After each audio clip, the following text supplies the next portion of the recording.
વલસાડમાં સતત 3 દિવસથી વરસાદી માહોલ છવાયો છે અને ખાડીમાં નવા નીર આવ્યા છે। મહારાષ્ટ્રના ઉપરવાસમાં વરસાદ, ભારે વરસાદને પગલે વારોલી ખાડીમાં નવા નીર આવ્યા। નવા નીરને કારણે વારોલી ખાડી ઓવરફ્લો થઈ હોય તેવા પણ દ્રશ્યો જોવા મળી રહ્યા છે। વલસાડમાં ધુમ્મસ ભર્યું વાતાવરણ, ચોતરફ લીલોતરી અને ખાડીમાં નવા નીરની આવક। મહારાષ્ટ્રમાં પણ સારો વરસાદ છે। ઉપરવાસમાં સારા વરસાદને પગલે ખાડીમાં નવા નીર આવ્યા, જેના દ્રશ્યો આપ જોઈ રહ્યા છો।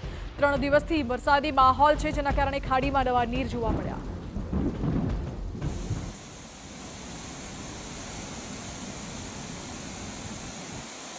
તો વલસાડ જિલ્લામાં સતત ત્રીજા દિવસે વરસાદી માહોલ યથાવત। વહેલી સવારે વલસાડ ખાતે ધોધમાર વરસાદ વરસતા શહેરના વિવિધ વિસ્તારોમાં પાણી ભરાઈ ગયા। જિલ્લામાં સૌથી વધુ વરસાદ વલસાડ તાલુકામાં નોંધાયો। વલસાડમાં 2 કલાકમાં 2.44 ઇંચ વરસાદ વરસતા શહેરના બંને મુખ્ય અંડરપાસમાં પાણી ભરાઈ ગયા હતા। શહેરના છીપવાડ અંડરપાસ અને મોગરવાડી અંડરપાસમાં પાણી ભરાઈ જતા વાહન ચાલકોને હાલાકી ભોગવવાનો વારો આવ્યો છે। અંડરપાસમાં કમરસમાં પાણી ભરાઈ જતા પોલીસ દ્વારા બેરિકેડિંગ કરી બંને અંડરપાસ બંધ કરી દેવામાં આવ્યા। વહેલી સવારે શહેરના વિવિધ વિસ્તારોમાં પાણી ભરાતા વાહન ચાલકોએ હાલાકી વેઠવવાનો વારો આવ્યો છે।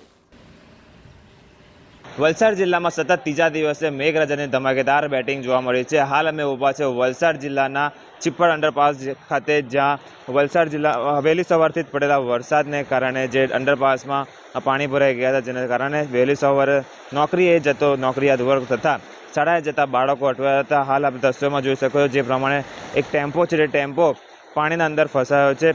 વાત કરવામાં આવે તો વલસાડના વિવિધ વિસ્તારો એટલે કે નીચાણવાળા વિસ્તારો જે છે, જેવા કે મોગરાવાડી અંડરપાસ છે કે ધરમપુર ખાતેના જે સર્વિસ રોડ છે, ત્યાં પણ વરસાદી પાણી ભરાઈ જવાના કારણે વાહન ચાલકો મુશ્કેલીમાં મુકાયા હતા। ત્યારે તંત્ર દ્વારા પ્રી મોન્સૂન દ્વારા જે કરવામાં આવેલી જે કામગીરી છે તે માત્ર ને માત્ર કાગળ પર સાબિત થઈ છે અને જે લાખો રૂપિયા જે ખર્ચેલા હતા તે માત્ર પાણીમાં ધોવાઈ ગયા છે। ત્યારે સ્થાનિકો દ્વારા પાલિકા ઉપર એક જ આશ લગાવીને બેઠા છે કે વારંવાર થતી આ સમસ્યામાંથી ક્યારે છુટકારો મળશે એ જોવું રહ્યું। અક્ષય કદમ, TV9 વલસાડ।